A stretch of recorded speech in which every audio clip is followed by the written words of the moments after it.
Olá, pessoal, boa tarde.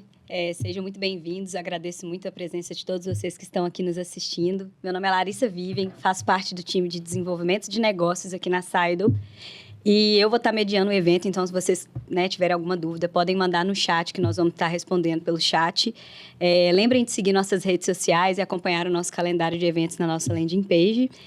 E no SciTalks de hoje a gente vai falar sobre o processo de transformação digital do RH no Ministério Público do Ceará. Vamos contar um pouquinho detalhes dessa jornada e para isso a gente convidou algumas pessoas muito especiais que tiveram envolvidas, tiveram um papel muito importante nesse projeto dentro do Ministério Público e também estamos aqui com o Felipe, que é da Elo Group, nossa empresa parceira, que nos ajudou a implantar essa solução lá no MPCE.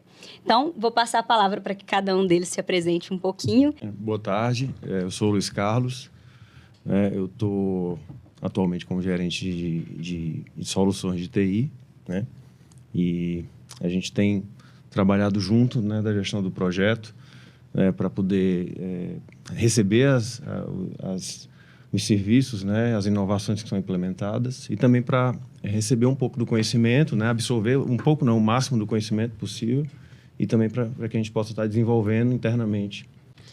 Me chamo Diltei Forte, eu estou como assessor de transformação digital lá no Ministério Público.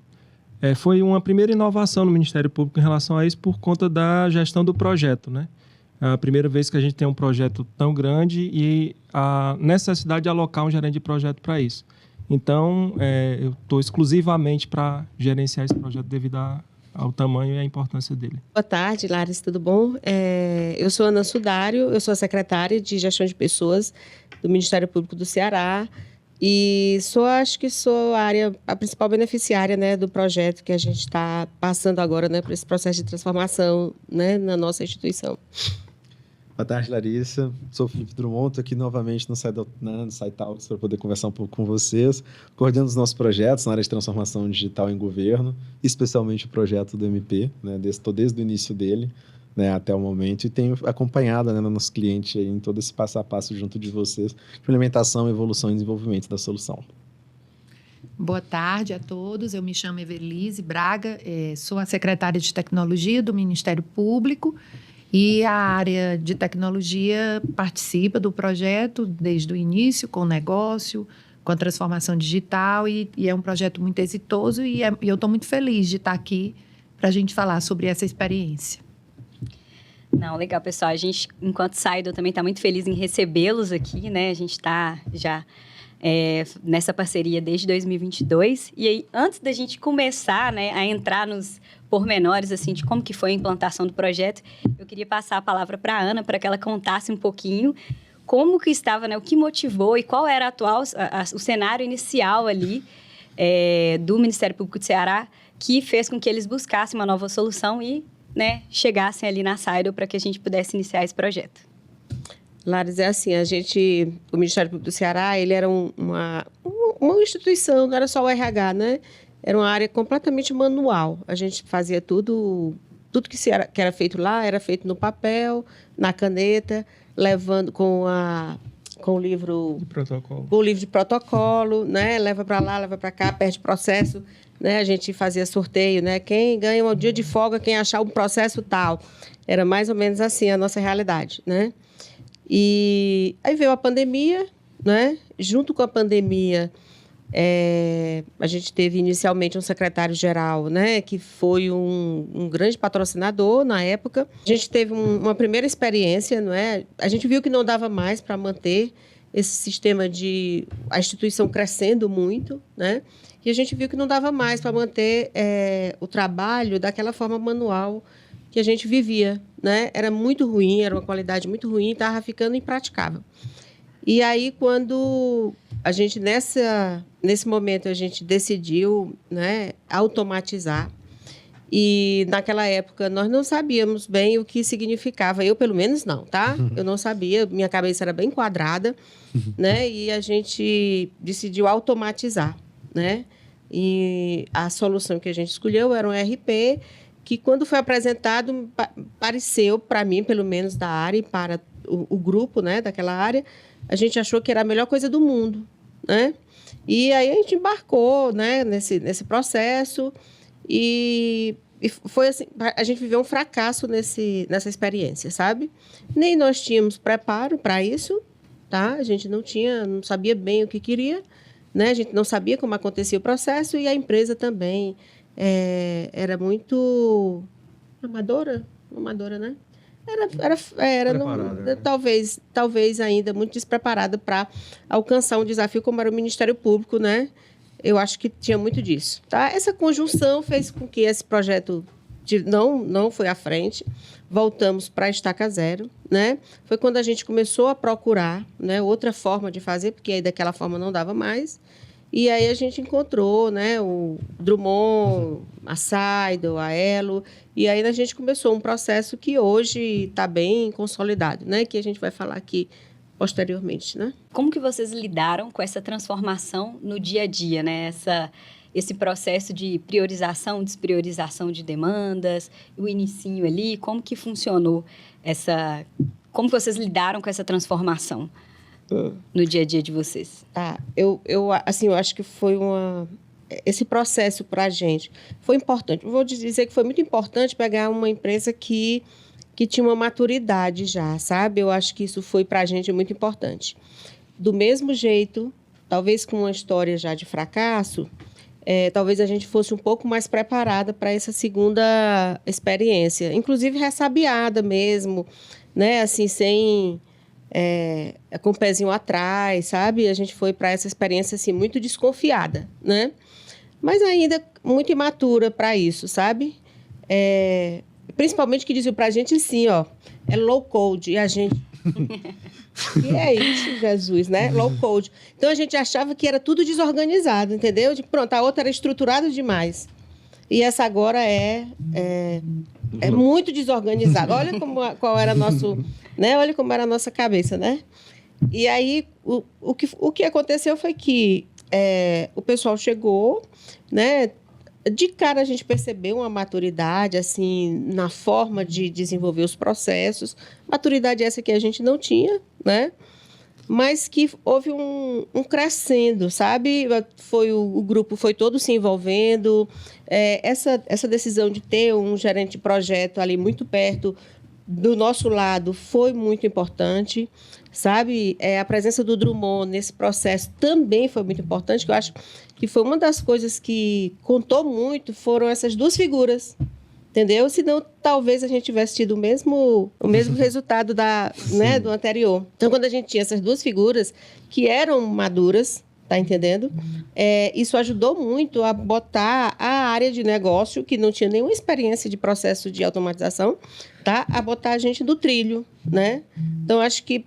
E daí, o próprio processo de automatização foi trazendo uma mudança, inclusive, de mindset mesmo, né? Da nossa cabeça, tá?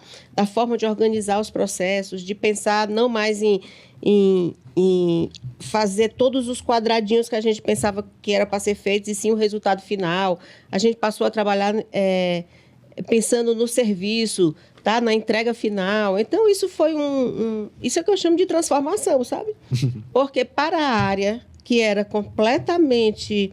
que pensava de uma forma muito cartesiana, né? A gente pensava de uma forma muito cartesiana, a gente teve que se reinventar, sabe? Nesse processo de automatização. E isso eu considero que foi uma grande riqueza para a nossa área. Eu acho que esse envolvimento com a CETIM, que é a área de tecnologia da gente, né? Que a gente também teve uma relação muito mais... alimentou uma relação muito mais próxima, porque não precisava ter muita proximidade, porque minha proximidade com ele era de reclamar por aqueles velhos sistemas, né?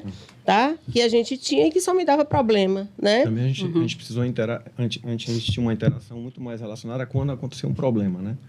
E aí a gente precisou se juntar para poder pensar na construção de coisas que viriam para... A gente só falava de problema, né? A gente não falava de construção, de resultado. A gente não tinha esse papo, não fazia parte da nossa realidade. Né? E isso também mudou na nossa forma de trabalhar, sabe?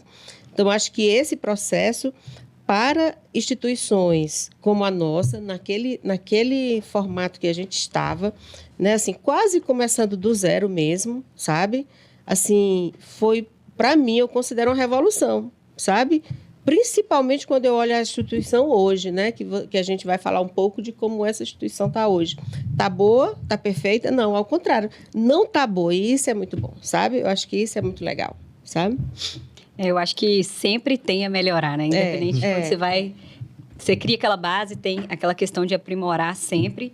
E é muito comum esse questionamento chegar para a gente, o Drummond, que está aí na linha de frente, ele lidar muito com isso, essa reclamação, esse medo, né, de contratar soluções de tecnologia, esse medo da resistência, da cultura, né, da quebra de cultura, isso é muito comum e exige que uma empresa, para atender tão bem um órgão que é tão complexo e grande como o Ministério Público do Ceará, exige que tenha uma maturidade, sim. Eu queria agora passar um pouquinho a palavra para a Evelise, para ela nos contar um pouco como que foi a escolha da contratação, como que foi a contratação e o processo de implantação da solução, e também, se você puder contar sobre o dia a dia de uma secretária de TI, os desafios que vocês enfrentam, acho que fique à vontade aí. Tá. A área de tecnologia, ela sempre está preocupada em oferecer as maiores ferramentas, as mais atualizadas, as que vão dar maior produtividade.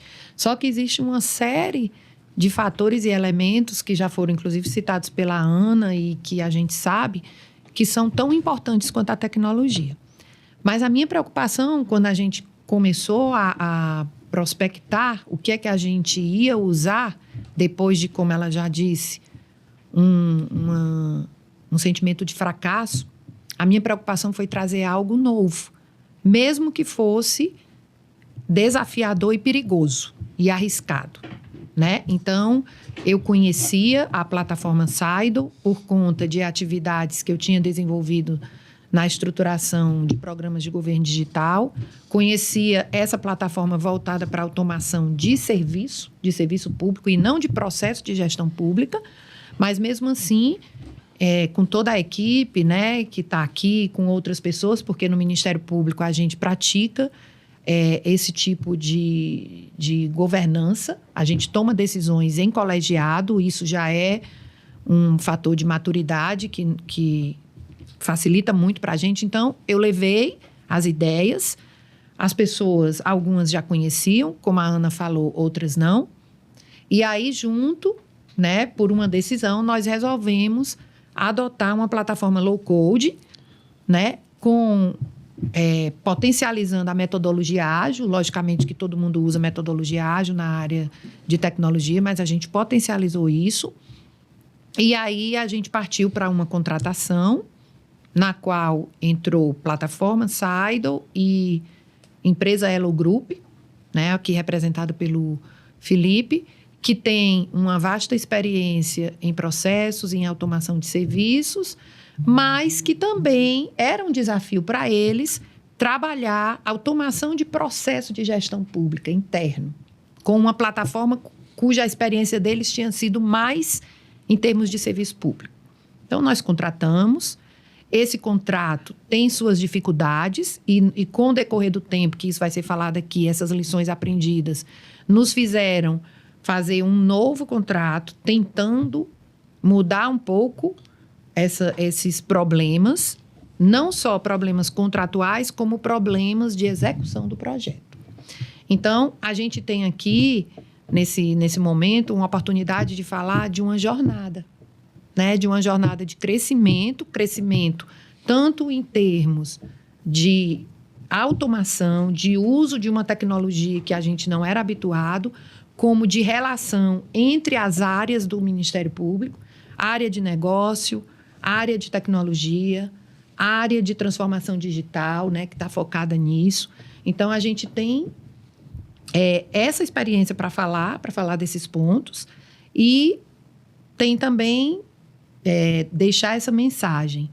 É importante buscar uma tecnologia inovadora. É importante, como a Ana falou, sair daquela caixinha que eu estou acostumada, que é aquele processo tradicional, que são aquelas tecnologias que eu estou na minha zona de conforto. É importante, sim, inovar, mesmo no setor público, onde nós temos muitas questões a serem consideradas, mas é importante a gente vamos dizer assim, nos arriscar, mas com propriedade, né? Não com toda a experiência, porque a gente vai seguir uma jornada, mas com propriedade. Então, essa contratação, ela possibilitou a execução do projeto, e aí a Secretaria de Tecnologia ficou cuidando da execução contratual, da disponibilidade dos recursos, né, de toda a relação com o fornecedor, apoiando a automação, a questão de arquitetura, a questão de metodologia, e também está recebendo esses processos, está recebendo o conhecimento, tanto para sustentar como para evoluir. Eu acho que para lidar com para você atingir grandes resultados, você tem que se arriscar também. Então, e foi um pouco do que o Ministério Público do Ceará fez. Vocês arriscaram, mas foi um risco calculado. Porque vocês, né, licitaram uma solução, conheceram a solução ali e vocês apostaram nisso. Eu gostaria que o Drummond complementasse um pouquinho, porque ele teve muito à frente da implantação do projeto. Drummond, você tem alguma coisa a dizer? Não, com certeza. Eu acho que assim como para o próprio Ministério Público do Ceará, esse projeto também foi de um grande aprendizado para a gente. Eu acho que, né, a ELO, de forma geral, nessa área de implantação de tecnologia em governo, a gente considera que ela tem 3 fases, né, e aqui esse projeto está no centro das 2 últimas. Eu acho que o nosso primeiro grande aprendizado foi trabalhar com o método ágil, né? Quando a gente entrou em tecnologia em 2018, 2017, a gente ainda tentava fazer aqueles planejamentos tradicionais, a gente teve projetos que com um ano praticamente não conseguiram entregar nenhum processo, nenhum serviço automatizado, e olha que a gente está falando de serviço para o cidadão, né? Mas aí, quando a gente começou a trabalhar com ágil, a gente, né, e começou a conseguir não só nós trabalharmos com ágil, mas também qualificar para que o cliente também trabalhasse com ágil. Eu acho que não é um trabalho de um lado só. Não adianta você pensar em método ágil se o cliente também não está. Quando nós conseguimos para trabalhar nisso, eu creio que a gente talvez tenha ficado um pouco viciado demais, né? E um pouco restrito demais. Então, quando a gente entrou no projeto do MP, a gente entrou com uma cabeça muito focada em serviço para o cidadão, né? A Evelise sempre trazia esses pontos. Então, a gente entrava, não, tudo bem, RH tem aqui esse tanto de processo, nós vamos entregando de pouquinho em pouquinho, de pouquinho em pouquinho. É claro que isso tem potencial e é importante, mas eu acho que aí o MP trouxe talvez a nossa segunda, digamos assim, visão de aprendizado, de que, olha, quando você vai trabalhar com sistemas mais complexos de área meio, né, sistemas, pedaços de RP, você pode executar ágil no dia a dia, mas você tem que ter um plano de projeto que compreende de tudo.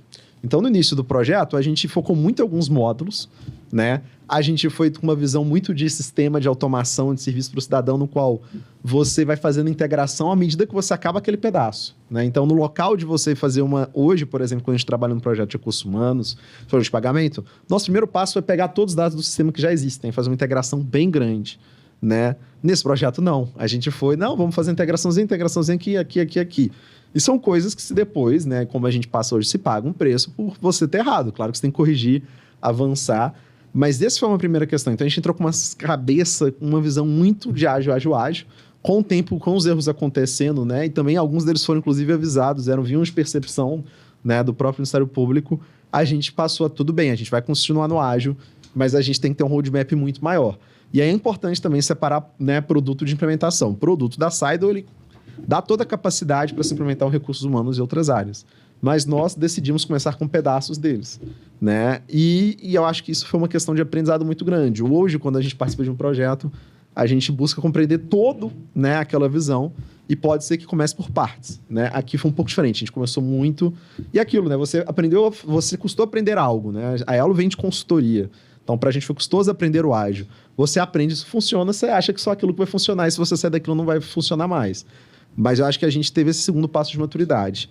E hoje eu creio que a gente está no nosso terceiro, que não é só, tudo bem, compreender a complexidade de arquitetura de um projeto, desenhar um projeto que se atende para questões de integração no início, né, que se atende mais para uma série de requisitos que, né, da dependência dos módulos entre si, que tem dependência de módulo. Então, por exemplo, hoje a gente aprendeu que eu tenho que cuidar de determinada informação, porque ela vai parar lá no e-social e vai para aquele relatório, que vai parar na folha. Antes a gente não tinha tanto essas preocupações, essa visão mais interdisciplinar, interdependência entre os módulos. E a terceira visão que a gente está hoje, que é o projeto que também é fundamental, principalmente que a gente tem trabalhado agora de folha, é a produtificação, né? Porque a gente também entrava muito tailor-made, muito eu vou lá especificar, ver o requisitozinho e vai ser assim. Por mais que agora eu entendo que vai ser um projeto, se você ficar, né, tão manualmente fazendo um projeto assim, você nunca sai do lugar.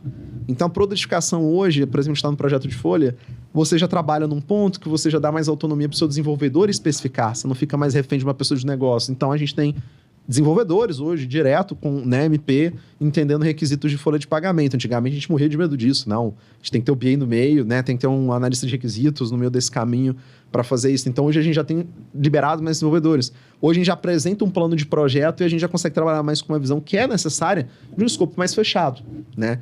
E, claro, gerir isso sempre foi muito difícil, porque é um contrato, como a Evelise trouxe, muito orientado ao serviço para o cidadão, né? Foi um chamamento feito muito com essa visão. Então, todos os prazos, SLA, visão de ordem de serviço dele é para você mimetizar, simplificar e abrir vários frentezinhas de serviço.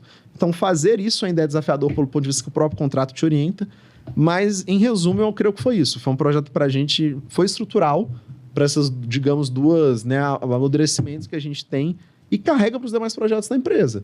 Agora, é claro, a gente tem que lidar com esses legados, né? A gente tem que lidar com esses desafios de coisas que poderiam ter sido implementadas de forma melhor, cada vez mais também que você tem que terminar de implementar, tem que fazer mais serviços em produção. Nós temos, por exemplo, hoje, mais de 130 mil tickets abertos em aí 16 meses de funcionamento do sistema. Isso é um volume absurdo, é muita coisa tramitando, né? Mais de 5 mil diárias pedidas, 5 mil comprovações, coisas que antes, né, eram feitas, como o Nocidário falou, passaram por algum momento sendo feitas em petição digital, foram digitalizadas, mas que agora, de fato, são sistemáticas. Então, se a gente for analisar, é um esforço muito grande que, né, num espaço de uma instituição aí centenária, houve uma mudança muito grande como as atividades estão sendo feitas. E a gente tem que ir para outras áreas também, tem todo um desafio de abrir mais setores. Então, é como, né, consertar erros, né, corrigir questões de decisões erradas que foram feitas por falta de maturidade mesmo no projeto, com também conseguir executar. Acho que a gente vai falar muito disso daqui para frente. Larissa, eu queria só complementar bem rápido. Claro. A metodologia ágil, ela é desafiadora, todo mundo já usa, mas ela continua sendo desafiadora, ela está evoluindo muito ainda, né? Ela não está totalmente estável. E eu quero ressaltar que ela faz com que você possa evoluir. Ela facilita que você evolua, como ele está falando, nem todo mundo está preparado para o tamanho do projeto e para o tipo, mas ela facilita que a gente evolua, corrija. E eu quero também chamar a atenção para a questão do escopo. Quando eu uso metodologia ágil ou quando eu faço uma contratação com escopo aberto, eu acho que não vai ser difícil eu lidar com o escopo, mas a gente não pode tirar a nossa atenção dele. Tá? Ele não pode nos limitar, como o Felipe disse, mas ele é uma coisa muito importante e a gente precisa ter muita atenção a ele, porque ele vai influenciar em todas as automações que virão depois e que tem relação com a que eu estou fazendo e vai influenciar também na sustentação. Então, eu quero sempre deixar essa luzinha do escopo. Não, perfeito. Eu acho que eu queria que o Luiz falasse um pouquinho, né, de uma visão um pouco mais operacional da área técnica, né, sobre como foi migrar essas aplicações, qual foi o processo de migração de aplicação e desligamento ali dos sistemas legados, como que funcionou isso internamente para vocês? Como é, né? Como é? Ainda é, né? Exato. Eu diria que ainda é um processo em andamento, né? E acho que ainda vai se prolongar por bastante tempo, porque a gente tem ainda muito tempo de projeto, muito processo para automatizar, mas a primeira coisa que eu cito é assim, há uma mudança de paradigma, né, do ponto de vista do desenvolvimento, quando você tem uma equipe de desenvolvimento que está habituada a desenvolver soluções de uma maneira mais tradicional, com tecnologias mais tradicionais, e você... primeiro você tem que pensar que você está unificando para uma tecnologia, você está convergindo para uma tecnologia que é low code, né, que muda um pouco o paradigma. Então você está indo deixando de trabalhar com um banco relacional para um banco não relacional, né? Isso foi uma mudança que assustou bastante a gente no início, né? Gerou muita dúvida e também a gente está também mudando o paradigma em relação a como a gente enxerga as soluções que a gente tem que desenvolver e manter, né? Porque antes a gente tinha aquela visão tradicional de pensar o sistema como, né, um sistema com um menu, com uma funcionalidade, e agora você está, nesse projeto, a gente está desenvolvendo serviços, né? Todos os processos, eles são quebrados em serviços, né? E os serviços ali têm diversas funcionalidades. Alguns serviços são menores, são mais atômicos, né? Né? Outros não. Alguns serviços envolvem diversos atores, outros não. Então, é bem desafiador, né? Mas a equipe, a gente buscou desde o início motivar a equipe para que eles abraçassem a ideia, né? Enxergassem que nessa iniciativa é uma tendência, né, que vai levar também a um processo de software mais produtivo. Mas e facilitou muito também a questão da capacitação, né? O fato da gente ter, inclusive, oferecido pela própria Saido, né? Através da Universidade Saido, a gente tem uma capacitação básica ali, que quando chega um desenvolvedor, na verdade, todos os desenvolvedores, não só os novos que chegam, eles foram submetidos a esse programa, e aí eles começam a desenvolver e vão aprendendo com outros. A gente contratou 2 desenvolvedores sêniores, né, que seriam experts na tecnologia, para ir disseminando entre os demais. De modo que hoje a gente já tem, para citar um pouco de números, dos 67 serviços que foram desenvolvidos, eu creio que o Dilter vai falar, vai se debruçar mais sobre esses números, né? Mas a gente tem 67 serviços desenvolvidos, dos quais esses 16 foram desenvolvidos ou estão em desenvolvimento com a equipe interna, né? Então, isso é um número bastante positivo hoje, e eu acho que ainda pode melhorar muito, né? Com certeza vai melhorar muito. E completando mais uma vez o que ele disse, a integração, como ele falou, e a desativação. Aliás, ele falou da desativação do legado, né, nesse projeto. Também eu quero chamar a atenção que a desativação do legado e a integração, né, de todas as bases que vêm do legado, que a gente optou por criar uma base única corporativa, que também é uma prática adotada há muito tempo e que não pode ser negligenciada. Então, eu quero ressaltar que a gente tem que priorizar isso desde o início do projeto. Isso não é algo que se possa fazer depois. Nós não tínhamos condições e agimos um pouco deixando para depois, por conta da nossa situação. A gente tinha que escolher, e nós escolhemos trazer serviços, né, que fossem agregar valor à área de pessoas que, como a Ana explicou, estava no limite. Mas é preciso que se priorize toda a questão de dados únicos, é preciso que a gente priorize e que isso seja tocado desde o princípio. E também é preciso que a gente se preocupe em desativar o legado, para que a gente não gaste a nossa energia, né, muito grande no decorrer, porque senão a gente deixa de tocar um pouco aqui, aí depois a gente precisa elevar, e nesse momento que a gente precisa elevar, seria o momento que a gente poderia elevar o próprio ritmo do projeto, porque a gente já está com maturidade, né? Então, eu deixo também essa reflexão. Mas eu vou dar o meu... Contraponto, né? Entendeu? Na época, a gente era muito pressionada a melhorar o serviço, né? E fazer olhar primeiro para o legado. Era massa, se fosse. Não, simultâneo. Olhar para o legado, arrumar tudo aqui dentro das caixinhas deles lá, tá? Entendeu? A gente trazer tudo bem direitinho. Era show. Isso aí eu não tenho a menor dúvida. Só que se a gente fosse fazer isso dessa forma, que é a forma certa, ela tem razão, tá? Ia ser ótimo, ok? Mas a gente tinha... A pressão era por entrega. Ninguém aguentava mais aquilo que a gente tinha, né? Então, assim, é muito do contexto, é muito da realidade, sabe? Você vai ter instituições como a nossa, que precisava mostrar uma melhora na entrega do serviço, sabe? Que precisava mudar de patamar. E aí não dava para você fazer. E eu vou te reconhecer também a nossa... Eu não era muito ligada assim. O que é importante, eu achava que vinha assim, ó. Pega daqui e bota aqui. Esse negócio de todos os dados, todos os nomes completos, todas as datas. Isso aí eu achava que era fácil. Só um sisteminha. Era só um sisteminha. A gente tem lá uma piada, sabe? Pendrive, né? Cara, não é só fazer um sisteminha, não. Não é só pegar de lá para... Minha ignorância era assim, né? Então, como eu achava isso, e eu pressionava muito, sabe? Então, tinha que entregar, não dava para a gente esperar fazer o bonitinho, né? Então, assim, depende muito do contexto, sabe? Nossa realidade foi hoje. Aí, como é que nós estamos vivendo hoje? Hoje eu tenho uma noção exata, né, da necessidade urgente dessa... de priorizar, a gente chama fonte da verdade, né? A gente chama essa caixa de fonte da verdade, tá? Então, hoje a gente sabe que tem que consertar a fonte da verdade. tá? Para a gente dar outro salto de qualidade. É tanto que o Drummond agora é o nosso gerente de projeto da Fonte da Verdade. Porque nós precisamos, aí realmente agora, não tem como adiar, né? Trazer essa Fonte da Verdade mesmo assim, muito fidedigna. Porque aí começa a atrapalhar os processos. E sabe? junto com ela... E isso pode trazer o quê? Insatisfação, insucesso, descredibilidade, coisas que nós não precisamos disso, sabe? E junto com ela, a desativação dos sistemas legados. Que é outro são irmãs problema. gêmeas, né? São irmãs gêmeas. Por quê? Porque os legados, eles atrapalham a integridade de todo esse trabalho de fonte da verdade, como ela está dizendo, né? Aí olha como nada é muito simples, né?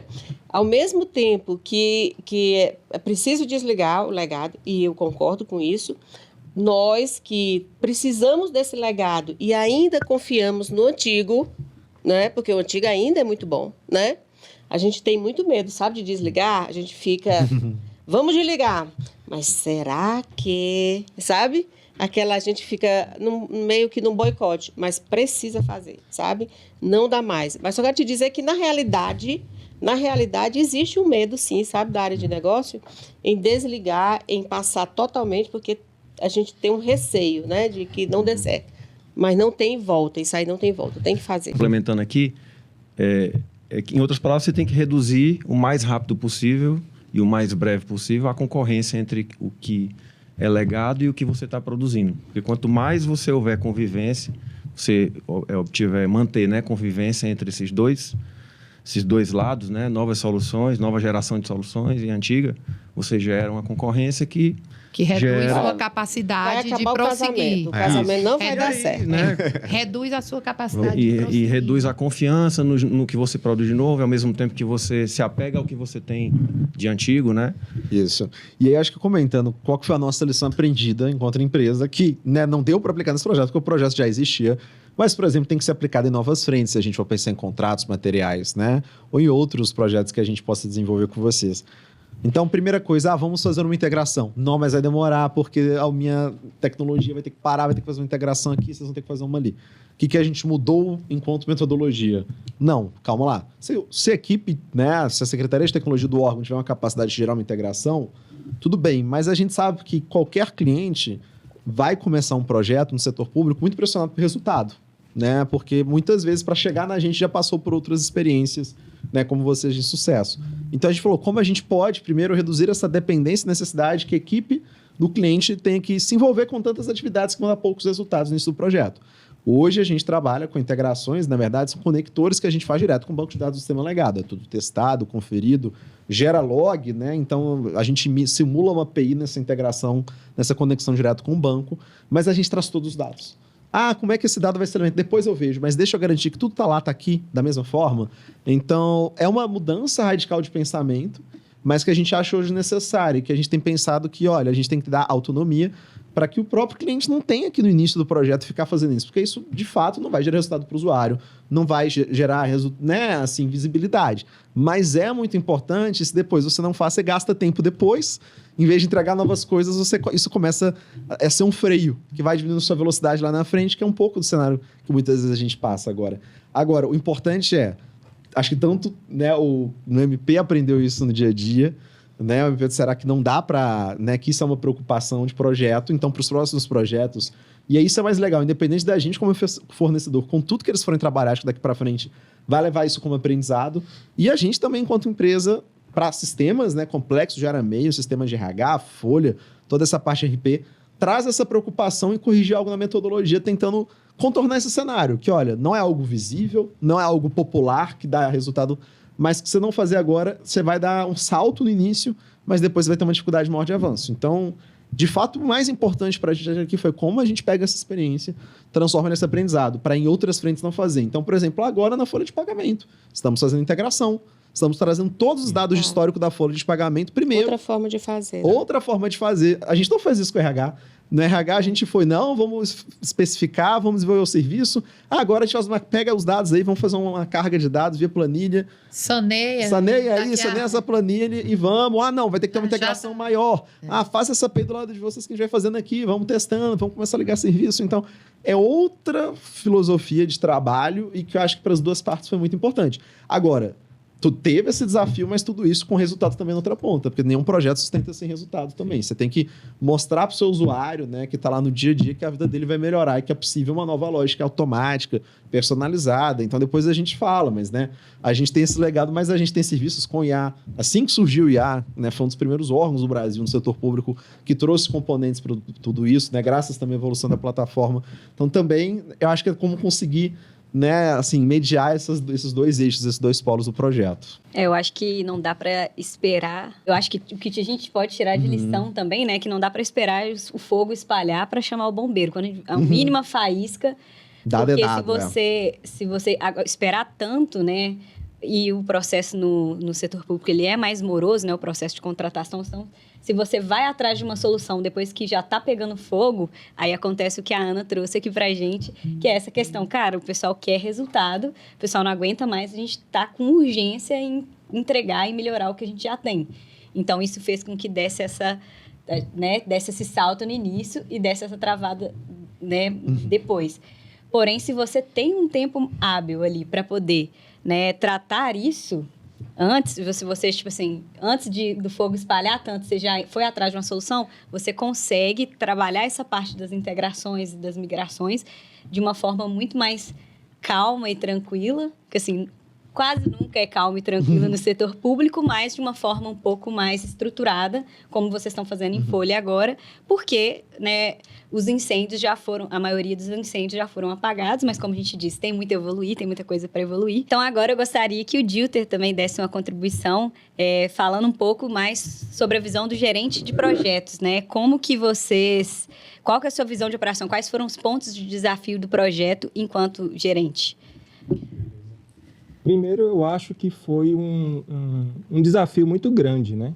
O Ministério Público tem encarado essa necessidade de implantar um projeto desse porte. Então, o portal de serviço ele é um projeto que faz parte de um programa maior, que é o programa MPCE Mais Digital.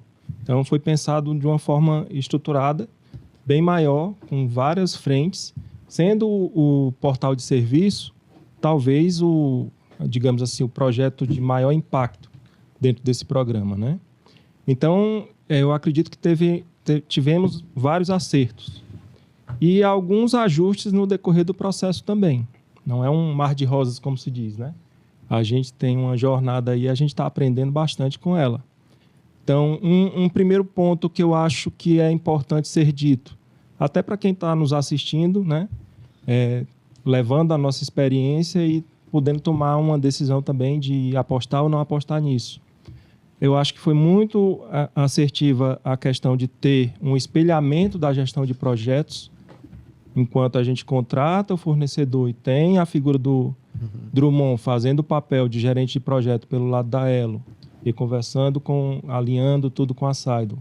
Ter também a figura do gerente de projeto dentro da casa, dentro do Ministério Público, eu acho que foi muito assertivo. Porque, assim, baseado no nosso histórico, também tem muita questão de maturidade institucional, não é? Então, a gente vem também de experiências não exitosas. E o tempo nos mostrou que algumas dessas ações que nós não fizemos antes puderam certamente contribuir para essa história de fracasso, né? De uma implantação que não foi bem assertiva, né? Então, ter essa questão de ter esse espelhamento, porque uma vez tendo o gerente de projeto dentro do Ministério Público, tudo que depende da gente fica sob responsabilidade desse gerente. No caso, eu faço esse papel nesse projeto específico. Porque existia também essa falsa expectativa, né, de que eu contrato um produto, eu contrato um serviço e o simples fato de eu contratar já é garantia de sucesso. eu vou implantar e vai dar certo. E a gente sofre na pele, né, diariamente essa ilusão, e a gente sabe que não é assim. Então, o fato de estarmos naquele momento ali, em 2020 para frente, a contratação ocorreu em 2022, né? No início de 2022.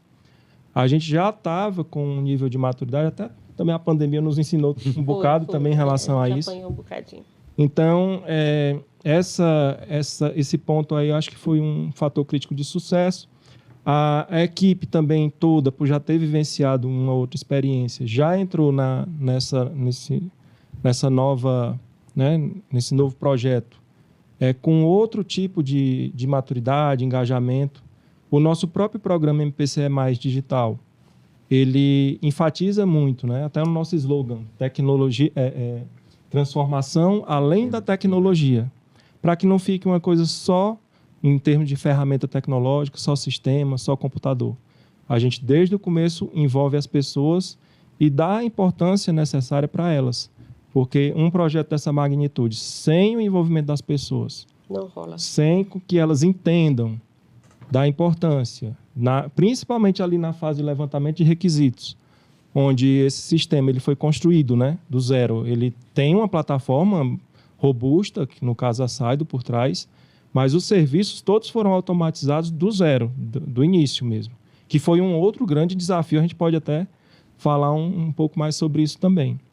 Então, essa fase de levantamento de requisitos, sem sombra de dúvida, esse projeto foi dos projetos que mais reuniões aconteceram, né? Que mais gente foi envolvida dentro do Ministério Público com a definição desses serviços.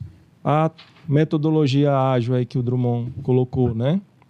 Inicialmente, ela veio com essa pegada da gente, baseado até na contratação de escopo aberto, a gente definir as coisas na medida que elas iam ocorrendo, e realmente ela é mais adequada para isso.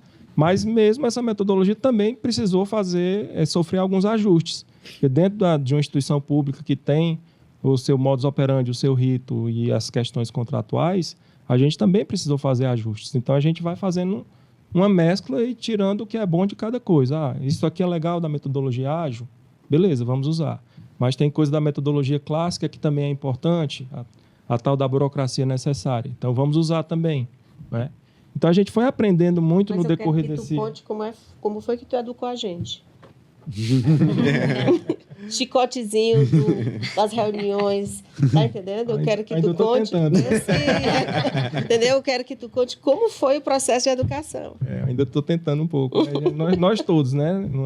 Aqui não tem ninguém. Ninguém é dono da verdade. A verdade não é absoluta, né? Em nenhum momento. Mas a gente está amadurecendo. Eu enfatizo essa questão da maturidade institucional, né? Talvez, se esse projeto tivesse sido iniciado lá em 2016, 2017, talvez ele não estivesse apresentando o sucesso, né, institucional que ele está apresentando agora, porque naquela época era outra maturidade, né? E a instituição também, nesse projeto, ela realmente abriu as portas, viu a importância, apostou no projeto e investiu recursos. Não foi só a contratação da empresa. Isso. Ela investiu o meu tempo, o tempo do Luiz, o tempo da Evelise, da Sudari, da equipe da área de gestão de pessoas, que é a principal área cliente desse sistema. Mas, assim, o outro grande desafio, não é? A gente está construindo tudo do zero e a gente pensa, inclusive, em tornar essa plataforma como sendo o nosso ERP. Né? A gente está aqui na área de gestão de pessoas, mas dentro em breve a gente vai avançar para as outras áreas. Como a gente também já tem uma série de serviços automatizados na própria Secretaria-Geral, no caso do Ministério Público, mas a gente vai avançar para as outras áreas, né?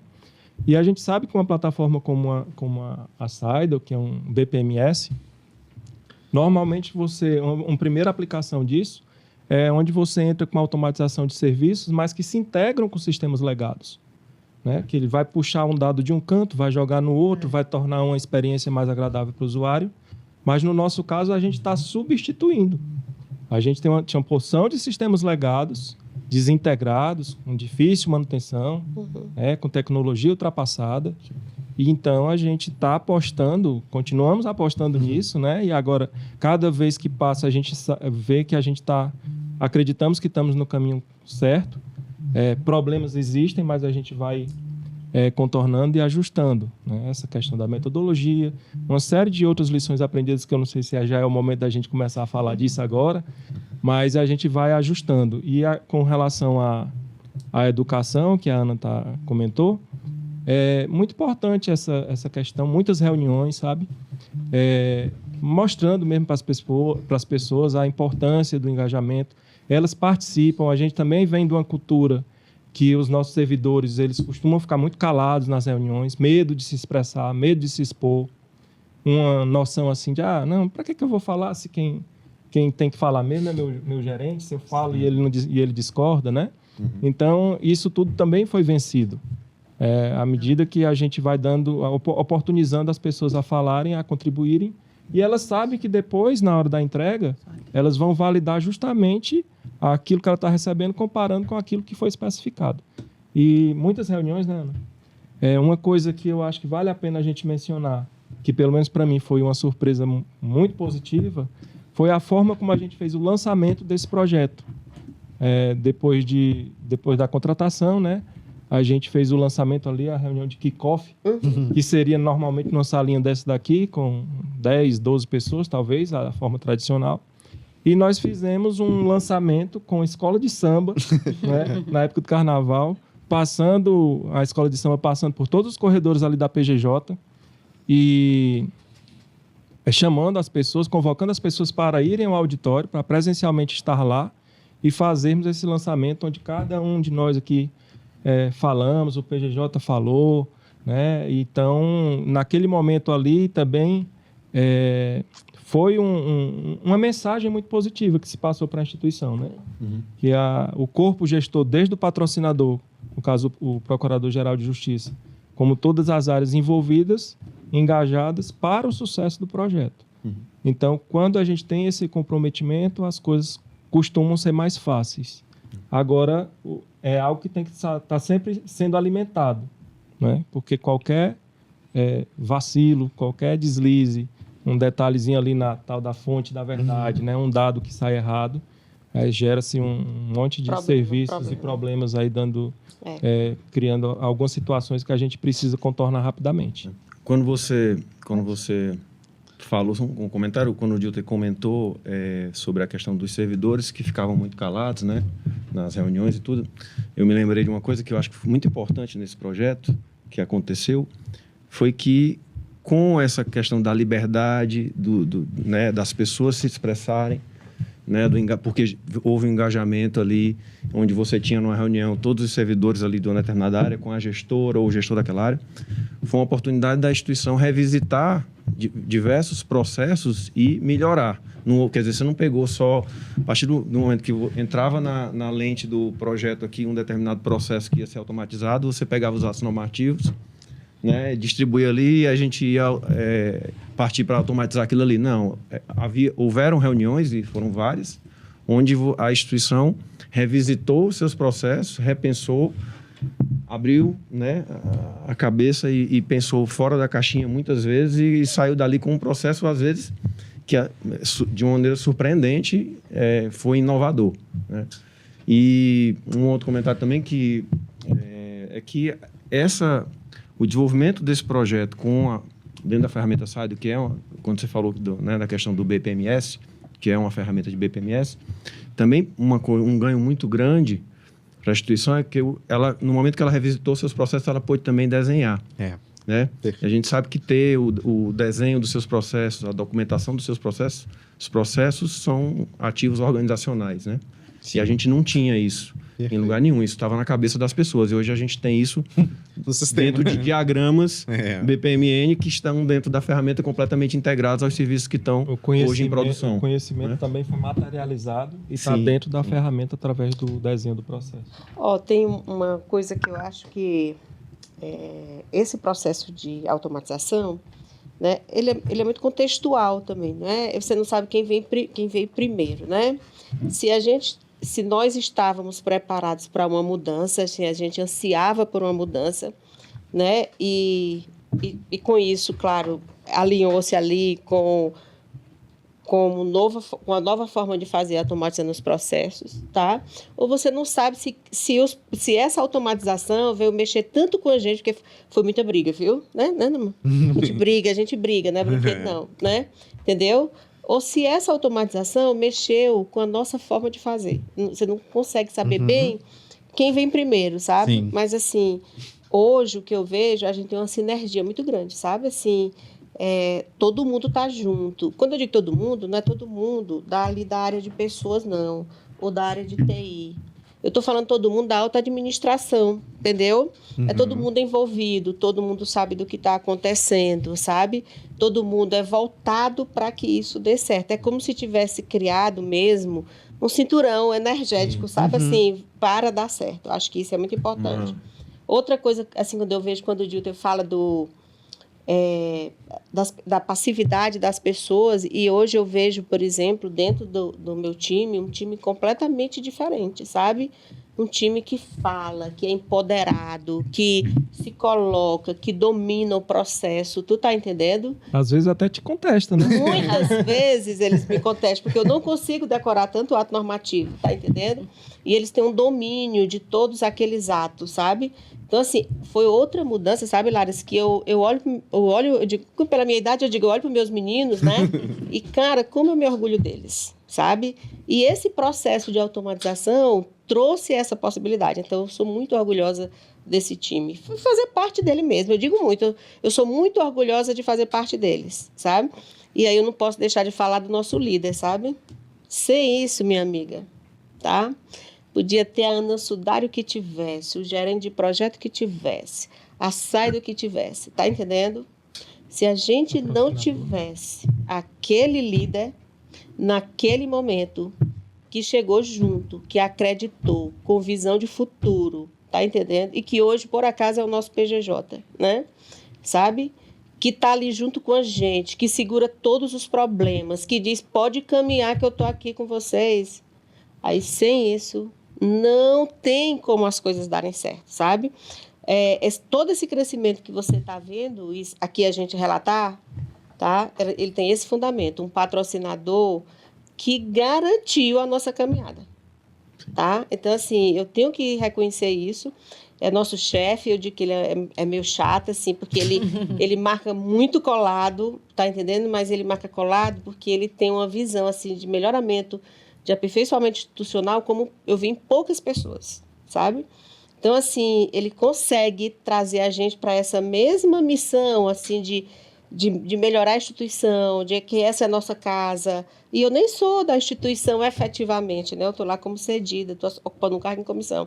Mas ali eu sinto como se a casa fosse minha, tá entendendo? Então, assim, me orgulha estar no time desse líder, sabe? Entendeu? Acho que isso é compartilhado aqui por todo mundo. É a figura sabe? do patrocinador e da importância de não ser só no papel. O patrocinador que é só porque tem o poder da assinatura é uma coisa, mas o patrocinador que participa, E que acredita. que engaja, que acredita nas coisas e principalmente sem sair, quando está ali junto na hora de um problema e na hora que ele tem que atuar, e no caso ele atua, então isso é realmente fator crítico de sucesso para o projeto. Entende profundamente da instituição, ele entende, ele sabe do que está falando, né? E Deixa eu só- complementando a questão do patrocínio, quando você tem a gestão superior patrocinando e isso fazendo total vínculo com a estratégia, isso reverbera, entendeu? Como ela está dizendo. Vem reverberando para um nível aqui estratégico, né, de líderes dos temas, das atuações da área meio, e vai reverberando também para as equipes, porque é uma coisa assim que contamina. E contamina também o fornecedor, porque ele se sente seguro e sabe, realmente eu tô aqui, porque é desafiador para ambos os lados, mas vale a pena, porque eu sei que vai ter o resultado. Eu sei que vai ter lá na frente uma caminhada de aprendizado, de levanta, de cai e levanta, mas que vai agregar valor. Então, acho que essa questão é uma questão subjetiva, que está fora da tecnologia, que está fora do negócio, mas que ela é muito importante. Aí eu só queria complementar, assim, aqui não trata-se apenas de uma implantação de uma nova ferramenta. Perfeito. de implantação de um novo sistema. Né? O momento que a gente vivencia, através desse projeto, através dessa implantação, são vários ganhos secundários. Né? E ganhos secundários, mas que são muito relevantes. Né? Por exemplo, essa questão da participação dos times, né? Ter mais voz ativa, se sentir mais dono do seu próprio negócio. Né? Olhando para os sistemas legados, qualquer problema que tem, de quem é o problema? Da informática. O problema é da CETIN, secretário de Tecnologia. A pessoa não traz para si a necessidade de resolver aquilo. E como hoje eles participaram das definições dos fluxos, e às vezes o erro que está acontecendo é por alguma questão que foi implementada no fluxo baseado em algum requisito que foi levantado, então hoje a pessoa não tem mais aquele ímpeto de dizer o problema é da informática, o problema é da CETIN, se vira.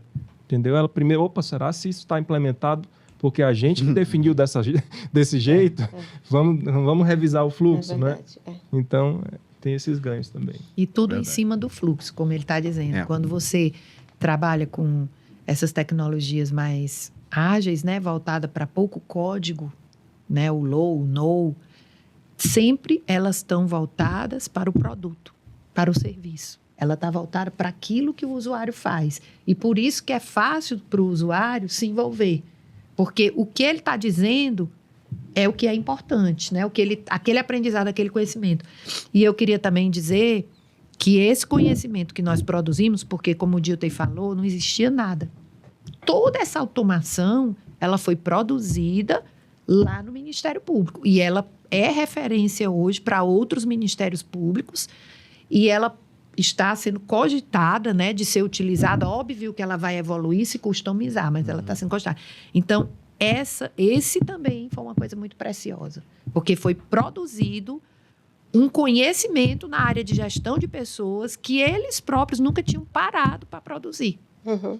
E eles produziram de uma forma que tende a evoluir cada vez mais e tende a servir de referência tanto para a Elo Group, implementadora para outros projetos, né, como os próprios ministérios públicos nem esperam pela Elo Group. Eles já vêm para a gente querer conversar sobre isso. Não é só o fornecedor que está... Olha que interessante, viu?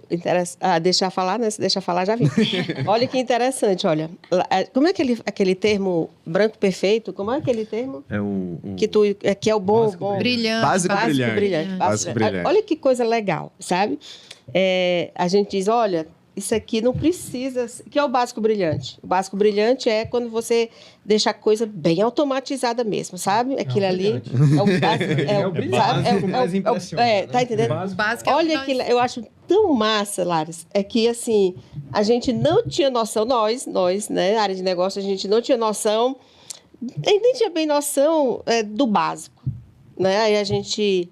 o básico, tá. Aí o básico, hoje em dia, é uma graça, porque a gente fica tentando segurar, tá, o time para só não querer o básico brilhante. A gente só quer o brilhante, né? O dia tem que dar uma puxada assim, sabe? Diz, olha, isso daí... O brilhante, não pelo nome, o próprio nome diz, né? Brilhante não, custa caro. Isso que vocês estão querendo fazer é massa, mas isso não é o básico. Isso é brilhante mesmo, sabe? Então, assim, você vê que hoje a gente quer que tenha o melhor, sabe? A gente está sempre... E a gente vê que a ferramenta dá para fazer o melhor, tá entendendo? Aí você tem que equilibrar o desejo com o recurso, né? Aí você tem que fazer esse equilíbrio, né? Mas é muito bom você saber que o seu time, ele agora quer o brilhante mesmo, sabe? E isso é bom demais. Se a gente não tem dinheiro, tudo bem, né? Mas é muito bom ter o brilhante. Eu posso dizer logo outra coisa que eu acho que é muito importante? Com certeza. É assim, pela nossa experiência anterior, a relação que a gente tem, né, com o pessoal do sistema, né, o pessoal da Elo, né, tá? Eu acho que a gente tem que levantar essa questão, né? Que o que a gente tinha uma experiência anterior, né, de que cada vez que dava... O problema é fato. Hoje a gente entende que o problema é natural, né? Implantou, né? E abriu para a nossa população, o problema vai aparecer quase que imediato. Isso aí é da natureza do sistema, né? Mas eu tenho que ter alguém aqui que me dê um suporte, né? Quando o problema aparece, que o problema vem para a gente. Então, eu preciso ter. E aí eu tenho que ressaltar esse outro lado, né, do nosso relacionamento. É essa resposta que eu tenho imediatamente, sabe? Eu tenho uma resposta imediata. E essa resposta, assim, eu quero te dizer que não é uma resposta do funcionário público, né? A gente tem ainda aquela ideia que o funcionário público chega às 5 horas, ele fecha a porta e vai embora e acabou, né? Não. Até porque essa não é mais a realidade do serviço público, tá? Não é mais. Hoje a gente trabalha muito focado em resultado, muito focado em entrega, tentando muito o bem-estar, apesar de que é difícil combinar essas coisas. Mas o relacionamento que a gente tem, muitas vezes é fora do horário, né, Drummond? Fora do horário. É fora do horário. Deu esse problema, eu preciso resolver, eu preciso começar o dia amanhã sem isso aqui.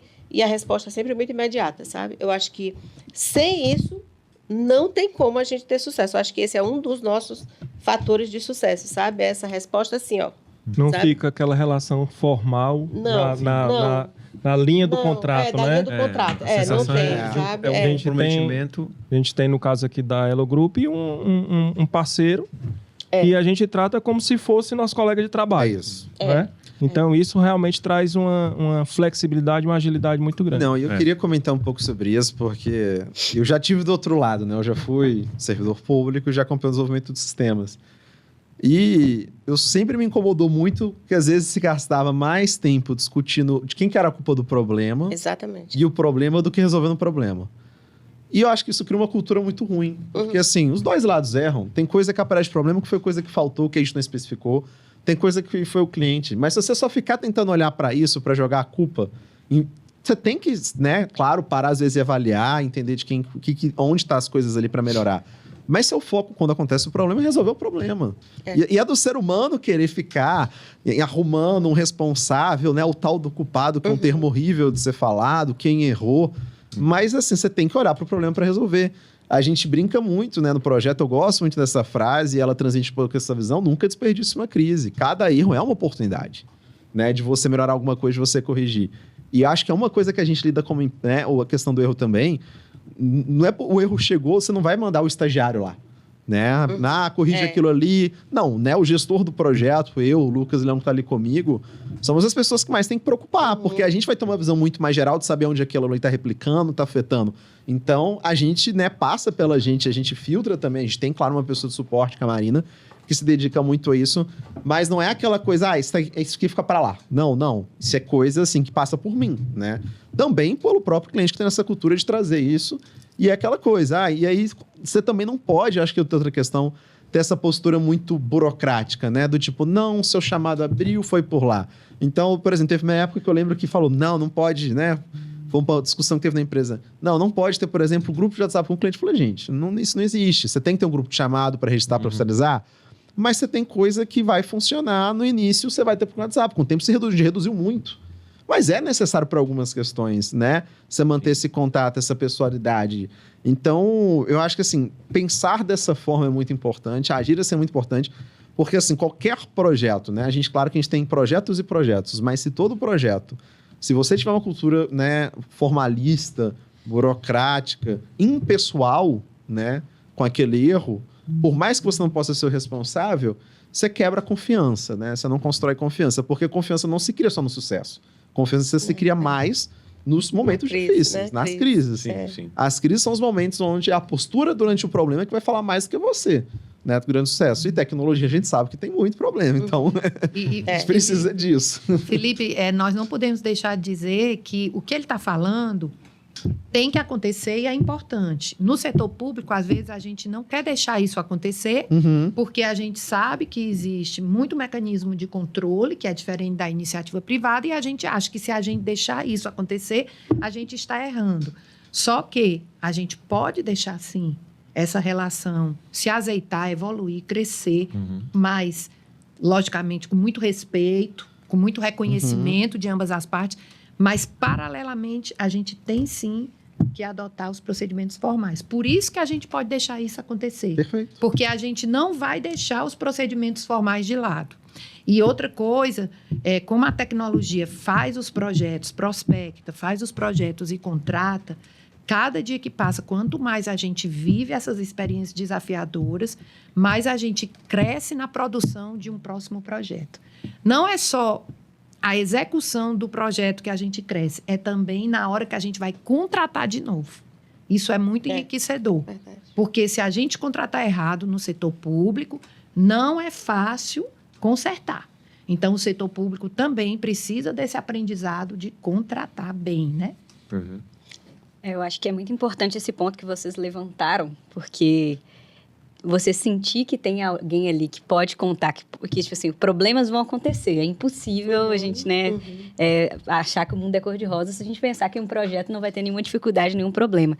Mas esse sentimento de ter alguém que você pode contar, eu acho que é essencial e faz parte do nosso propósito enquanto, né, parceria entre Elo e Seidel, que a gente proporcione isso, essa relação de proximidade, essa relação de confiança, porque eu acho que a gente, em todas as nossas falas aqui, a gente acabou reforçando que o processo de implantação de um sistema, assim como, né, da maioria de serviços de prestação de serviço, é um processo a 4 mãos.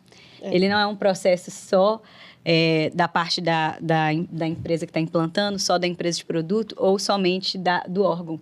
Então, precisa que todos estejam engajados, todos estejam envolvidos, como vocês citaram, a área de negócio, né, quem está na operação, o time da Ana lá de RH que vocês contaram aí, que eles começaram a olhar para os processos e isso ajuda até para que eles comecem a ter aquele pensamento mais estratégico, a olhar para o processo e aí e disso vem o desejo do brilhante, né? Eles começam a olhar para o processo, identificar que eles podem melhorar aquele processo e isso, acho que é um conjunto de tudo isso que a gente está falando, é a importância de que todo mundo esteja muito envolvido e que todo mundo, né, haja de uma forma parceira, né? O fornecedor é parceiro do cliente, nunca uma relação comercial, uma relação muito burocrática, né, cheia de formalismos, como vocês estão citando. Uma outra coisa que eu gostaria que a gente falasse aqui, eu acho que todo mundo pode contribuir um pouquinho, é falar um pouquinho sobre quais foram os processos implantados lá. Acho que a Ana pode começar, o Dilder também pode contribuir muito e todo mundo. Hoje nós já temos 67 em produção. Nós já temos muitos, viu? Frequência, toda a parte de frequência. Férias de membro, que é um processo bem complexo, tá? Também todo automatizado, né? Auxílio saúde, diligências, diárias, tá? Concessão de diárias, plantão de membros, designações de membros, que também é outra... Pesada, né? Todo o processo de nomeação, exoneração. Nomeação, exoneração, tudo isso já está dentro do sistema. Também, né? Os afastamentos, atestados. Afastamentos. Inclusive, os afastamentos, né? Licença saúde, esse foi o que a gente usou IA. A gente usa IA, não é, Drummond? A gente usa IA para ler os atestados. A gente bota lá o atestado e ele já lê, né? O atestado e já informa no sistema, né? Comprovante de auxílio saúde também. Também. Todo o processo de auxílio saúde, concessão, comprovação, ressarcimento. Tá? Assim, eu posso dizer, eu tenho uma das áreas, né? Da área de gestão de pessoas, ela é toda automatizada, que é a área de benefícios. E a parte de estágio, né? A parte de estágio também, forte, nomeação, convocação de estágio, controle de frequência de estágio, tá? Férias de estágio agora está toda terminada. Muito. E tudo funciona. Com problemas, óbvio, né? Porque é enorme isso é uma coisa grande, tudo sendo feito ao mesmo tempo agora. Tu imagina isso? Trocando pneu com carro andando. Trocando pneu com carro média, andando. 12 mil tickets por mês. 12 mil processos tramitando. E uma coisa e crescendo. Que é muito importante falar é que a Secretaria-Geral, que cuida da vida, da movimentação funcional dos membros, ela tinha um trabalho tão manual que a gente nem acreditava como é que ele era possível. E ele exigia que as servidoras, as colaboradoras, tivessem que manter telefonemas, checagens de relatório. Então, isso, né, Ana, na questão das designações dos membros, que são muitas diversas e frequentes, ele se tornou automatizado. Hoje a gente está desenvolvendo substituição de membro, também, que é outro trabalho bem interessante. Respondência, né? Promoção e remoção de membro, que também é outro, envolve várias áreas, tá? E interessante que esses 2 processos nós estamos fazendo com muito mais maturidade, não é? Muito. Nós estamos ficando um bam, entendeu? Nós estamos ficando bam. Gratificações, né, que são Pronto, concedidas. esse aí é a cereja do bolo, né? Que é o quê? Todos os membros, a gente paga algumas gratificações, né? Por respondência, enfim, tá? Tem algumas gratificações específicas da carreira de membro. Eleitoral. E a gente não tem como mostrar essa gratificação, né? Não tem muita transparência, porque o nosso sistema ainda não permite. Agora nós vamos publicar. Hoje é toda feita pelo sistema, tá? O índice de erro nesse pagamento era enorme, viu? Quando era antes Saido, né? Hoje a gente faz toda no sistema, tá? E a gente só não consegue, até agora, né? Bom, abrir essa informação para que o membro veja o extrato dele. O extrato, né? Tá? A partir desse mês, a gente vai abrir o extrato para o membro. Tá entendendo? O extrato Então, assim, antes do fechamento. Antes do fechamento, pagamento. ele vai vendo, na medida que ele vai fazendo, ele Que vai tá vendo, né? ocorrendo, Porque É o hoje, extrato. hoje ele vê É o depois, né? extrato. Hoje ele vê depois Na que a conta. conta está fechada, ele vê o Exatamente, extrato e nesse extrato vem a verba e vem o valor total da verba, mas não vem o detalhamento por que deu aquele valor. E é exatamente Vai esse vir com serviço todo- que a Ana está dizendo, todo né? Que é a detalhamento. consulta dessas verbas que vai aparecer como Se ele serviço. quiser saber por que eu estou recebendo esse valor, a gente abre o sistema e diz, olha, porque respondeu por isso aqui, nesse tempo, de tanto a tanto. Hoje ele vai ver, amanhã, agora esse mês, ele vai ver, né? Por que é que ele está recebendo aquele valor. Ou por que que não está recebendo, né? Ou porque tirou férias, enfim, sabe? Isso é muito importante para dar, sabe o quê? Transparência, credibilidade, satisfação, né? Que são coisas que a gente precisa disso todo dia, né? E uma coisa também que no serviço público, quando a gente vai automatizar, a própria lei de governo digital e todas as legislações, elas sempre dizem que a gente tem que perseguir o máximo de automação para a gente evitar intervenções humanas. E assim a gente vai evitar erros e assim também a gente vai atender em escala. E esse pressuposto, essa premissa foi levada para os processos. Não foi considerada como brilhante, ela foi considerada como básico brilhante, que é o quê? É o brilhante. Eu não posso deixar que o processo tenha tantas intervenções humanas. Por quê? Porque elas são capazes e adequadas a serem automatizadas. Então, quando o humano entra, é porque realmente é necessário. Mas o que se pôde fazer para que o humano não entrasse como um operacional repetitivo foi feito. E não foi considerado como brilhante. É isso que eu acho interessante. Foi considerado, não. Isso é básico, brilhante, né? A Ana já falou aí da maioria dos nossos serviços, né? Você perguntou. Mas eu acho que vale a pena também comentar sobre a possibilidade que a ferramenta nos abriu em relação à evolução desses serviços. Porque antes a gente vem de uma cultura que você tem que lembrar de tudo naquele momento do desenvolvimento, né? Tem que estar Senão já era. brilhante desde o primeiro momento. Se você esqueceu, não tem mais como voltar. E a gente aprendeu também no decorrer desse projeto que é possível, viável, e já aconteceu várias vezes, a gente fazer as evoluções do serviço implementado, isso. baseado no fluxo que foi definido.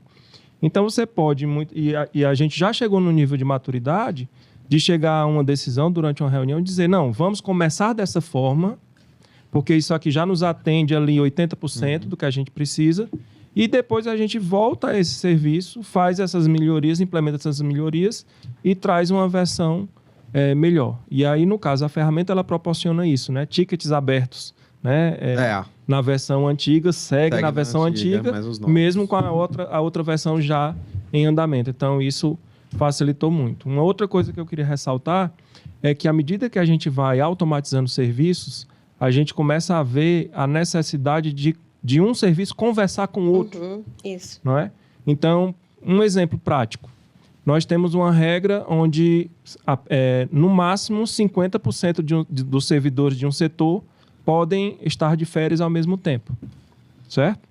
Nós temos um outro serviço, que é o serviço de lotação de servidor.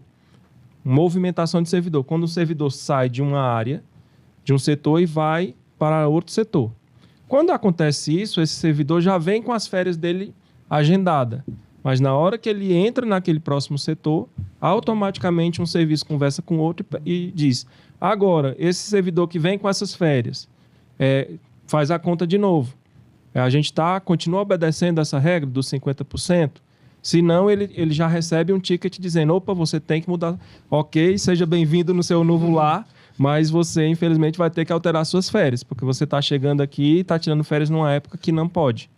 Então, um serviço vai conversando com o outro e vai tornando as coisas mais ágeis, mais práticas e gerando menos problema. Eu queria pedir para a gente falar um pouquinho, né, agora que a gente já contou um pouco sobre os processos, sobre o planejamento e a implantação, como que vocês trabalham ali com a manutenção. Aí, Luiz, se você puder contar um pouquinho, que você já está trabalhando ali na operação do time de TI, eu acho que você vai ter mais propriedade, mas fiquem à vontade, pessoal. À medida que o projeto vai avançando, ele vai perdendo um pouco de velocidade, porque o que vai gerando ali de soluções, né, de serviços que precisam ser mantidos, vai aumentando. Então, a gente sempre tem que estar equilibrando isso.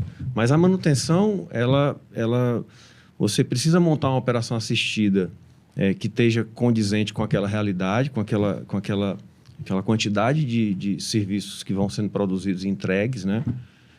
E é importante que você tenha uma equipe que esteja separada, né? Que não seja uma mesma equipe. A equipe que está produzindo, trabalhando para o projeto, ela não seja a mesma equipe que vai manter. Exato. Né? Isso é um objeto, inclusive, de constante discussão. A gente está sempre discutindo isso. A gente ainda não chegou, né, numa equalização ideal, então, mas a gente vai chegar lá, né? A gente está sempre... Perfeito. Acho que toda semana a gente tem reuniões semanais para discutir a operação assistida.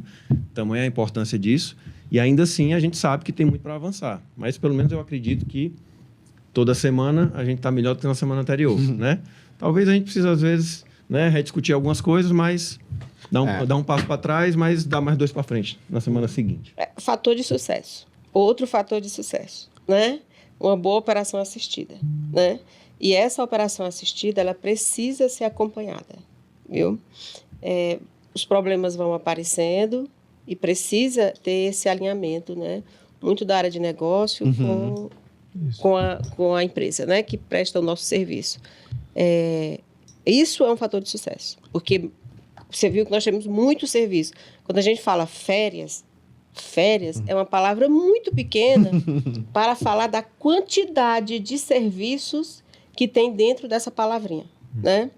Então, férias não é uma coisa simples, é uma coisa muito complexa. E claro que se eu digo que férias tem muitas coisas, muitos serviços dentro, frequência, todas essas coisas que eu disse numa palavrinha desse tamanho, tem muitos serviços dentro. E isso fatalmente gera uma operação assistida, gera necessidade de manutenção, de suporte. O fato é natural. Agora, fator de sucesso é isso, é você manter essa operação assistida tão forte quanto a equipe que está produzindo serviço. Nessa linha que a Ana está comentando, quando eu falei, né, que fator crítico de sucesso, ter o espelhamento da gestão de projetos. Mas na época que iniciou o projeto, nós não tínhamos nenhum serviço. Os serviços foram sendo automatizados, né? No lançamento, que eu comentei, que teve o lançamento lá com a escola de samba e tal, a gente lançou 20 serviços. Hoje nós já temos 67 e mais pelo menos uns 10 aí no forno para sair. Né? Então, a metáfora que o Luiz estava lembrando aqui, eu digo assim, uma balança simples de 2 pratos. No início, a gente tinha todo o nosso esforço num único prato, que era o prato de desenvolver recursos, desenvolver serviços automatizados. Então, tanto o Elo Group quanto o nosso time, estávamos todos focados nisso. À medida que a gente entregou os primeiros 20, o prato da operação assistida, que a gente diz, os serviços que já estão em produção, que precisam ser monitorados, ele começou a ter um pezinho. Né? À medida que a gente vai tirando um serviço aqui do forno e colocando em produção, essa balança começa a ter que ficar equilibrada, e de fato ela tem que ficar. Porque a gente percebe no dia a dia, muitas vezes, isso. estamos perdendo a velocidade de automatização dos novos serviços. Por quê? Porque a gente está dando muita atenção nos serviços que já estão em produção e eles dão alguns tipos de problema e a gente precisa investir esforço nisso, né? Aí não. Agora a gente está avançando muito rápido nos novos serviços, mas aí a operação assistida começa a ficar aquém do que a gente precisa. Então a gente tem que estar sempre balanceando essa carga. Equipes separadas são E uma outro fator de sucesso. perspectiva. E só para concluir essa questão, a gente também estrategicamente dentro do Ministério Público, como eu acho que a gente também está falando aqui para outras pessoas que talvez tenham a mesma iniciativa da gente, também vai apostar nisso, a gente definiu como estratégia o ciclo de vida do projeto, né? O ciclo de vida do projeto, enquanto gestão de projeto, ele se encerra com o serviço automatizado, homologado, testado e em produção. A partir do momento que aquele serviço entrou em produção, isso agora já é seara da operação assistida. E aí, no caso, o Luiz Carlos aqui, no caso do Ministério Público, faz esse espelhamento do time de operação assistida da Elo Group, né? Então, com a incumbência ali, as atribuições, tanto de resolver eventuais problemas que tenham ficado, como inclusive algumas melhorias. Agora, dependendo do tamanho dessa melhoria, pode Voltar. a bola pode ficar e voltar para o projeto, né? Tem uma melhoria tão significativa num serviço que já foi automatizado que vale a pena a gente tratar isso como projeto. Coloca lá no escopo do projeto. Aí ele manda a bola de volta para mim. E aí a gente fica nisso. E complementando o que o Diltei falou, como o desenvolvimento ele é incremental e são entregas que são consideradas muitas vezes, como a Ana disse, a gente decide por fazer entregas pequenas que agreguem valor para que a gente dê tração e velocidade. Então, mesmo que se estabilize a operação assistida, né, porque ela tende a se estabilizar com um certo tempo, mas por conta da incremental, essa bola vai quicar. De vez em quando, como o Diltei disse, ela vai voltar.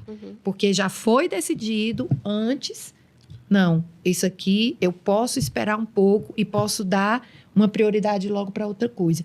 Então, a operação assistida, ela é muito importante, ela sempre vai ser, porque ela tem que estar cuidando dessa volta para a produção, para a esteira de produção. E essa foi uma das lições aprendidas. No início, a gente meio que subestimou o esforço necessário para isso. E hoje a gente tem a noção, né, e a certeza de que vale muito a pena investir nessa área. Mesmo quando o serviço amadurece, que ele cresce, às vezes a gente tem uma operação, tem coisas que nos incomodam. O Luiz sabe muito bem que a gente tem muita sustentação. Raramente a coisa me incomoda, mas sabe quando que ela raramente vai te incomodar? Quando tu esquecer dela. E essa gama de serviços que foram desenvolvidas dentro dessa nova perspectiva, elas não vão ser esquecidas. Por quê? Porque agora é como a Ana disse, agora a gente vai querer sempre mais, evoluir, ninguém vai parar no tempo. Porque o mindset mudou. Então, a sustentação nunca vai ser pouca, porque ela nunca vai ser esquecida. Aquele sistema que, às vezes, eu nem me lembro que alguém usa, né? Eu queria só complementar também uma coisa, que a gente falando aqui, eu me lembrei aqui do nosso patrocinador de novo, né? Que ele reforça sempre isso e a gente não falou aqui. Que também fez parte da decisão dele, desde o início, a gente apostar em algo que a gente pudesse se apropriar. Que o nosso time pudesse se apropriar. Então, quando a gente vê no meio de 67 serviços que foram automatizados até o momento, né, com 2 anos e meio de projeto, mas o primeiro ano sendo... Contando os serviços internos, tem 88. Mas é só back-office. Eu estou contando só com o portal de serviço, aquele que está disponível para o público, né? Mas é uma informação importante. Porque tem muita coisa interna hoje. Então, desses 67, mais de 10 serviços terem sido já desenvolvidos dentro da casa, pelo nosso time, é motivador. Inclusive para o próprio time, que está ali desgastado, mantendo o sistema legado com tecnologia ultrapassada, se envolver num projeto de ponta, com tecnologia inovadora, né? A gente sabe que agora tem recursos de IA sendo colocados, né? Então, isso também traz uma motivação e uma apropriação do time. Esses serviços, inicialmente, que foram desenvolvidos dentro da casa, são serviços de uma complexidade menor, mas a gente já caminha, né, já estamos avançando para automatizarmos serviços de maior complexidade também. Né? Então, assim, Não é no sentido de não ter mais a Elo em algum momento, mas é no sentido da gente conseguir avançar mais rápido. Não, né? mas assim, acho que eu queria comentar duas questões. Acho que primeiro, só sobre a questão da operação assistida, é um desafio para a gente também enquanto empresa, porque aquele seu desenvolvedor que vai resolver muito bem o seu problema de operação assistida também é o mesmo desenvolvedor que vai dar celeridade, né? E você tem perfis diferentes. Então, saber distribuir para a gente também é um desafio no qual a gente passa e sim, a gente tem tentado cada vez mais apartar as coisas. Só que às vezes não tem como. Para você conseguir dar velocidade, você vai precisar pegar uma pessoa que está ali no processo e trazer ela. Então, isso sempre, você está sempre no meio dessas escolhas. E aí, para completar a escolha difícil, hoje a gente passou muito, né, por isso, até uma discussão mais cedo a gente pôde ver um pouco de evoluções da plataforma. E eu, né, vendo hoje, acompanhando, a plataforma ela evolui muito. Ela está toda hora aí trazendo mais coisas, mais recursos, evoluindo, trazendo questões. E a gente, então, enquanto empresa, né, a gente tem que dar conta de implementar os processos, fazer uma operação assistida que também tem um componente de melhoria, né? Tem coisas da operação assistida que também são melhoria, e também conseguir trazer novos recursos que a plataforma está disponibilizando e que podem trazer. Então, você tem que conseguir ter um olhar para as três coisas, né? E eu acho que, assim, isso é importante para a gente enquanto empresa, porque eu sempre fui muito crítico, até quando eu estava de fora, né, dessa minha posição, eu estava do lado de vocês, o quanto que às vezes o mercado de tecnologia em governo é pouco competitivo. Né? O tanto que às vezes você tem, né, muitos setores no qual entra uma empresa e a coisa fica lá parada, não evolui, fica do mesmo jeito, passam-se anos, o valor é sempre corrigido pela inflação até mais.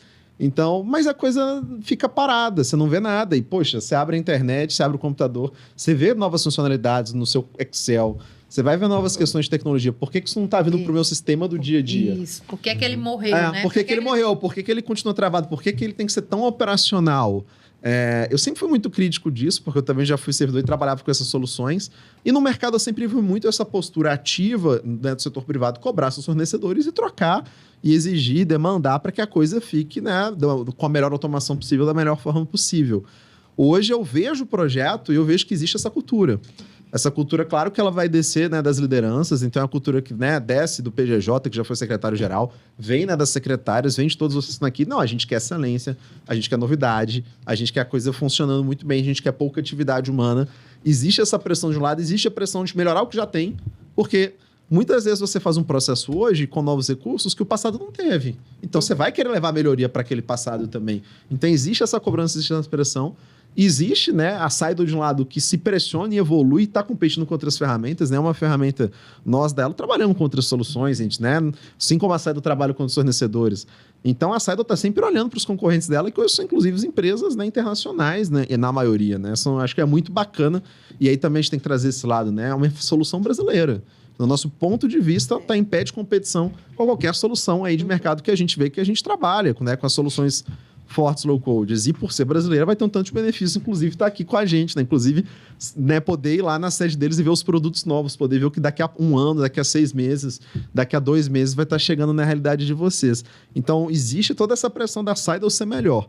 Nós competimos com os fornecedores da Saido. A Saido também tem outras empresas que implementam ela. Então, né, se um dia vocês não estiverem satisfeitos, mas gostarem da plataforma, vocês podem, inclusive, trocar a ela para outra empresa que implementa a Saido. É um mercado competitivo também.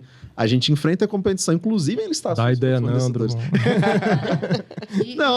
Mas, Drummond, é porque todo esse contato com tecnologia nova, com metodologia nova, com mudança de pensamento, de cultura, ele habilita.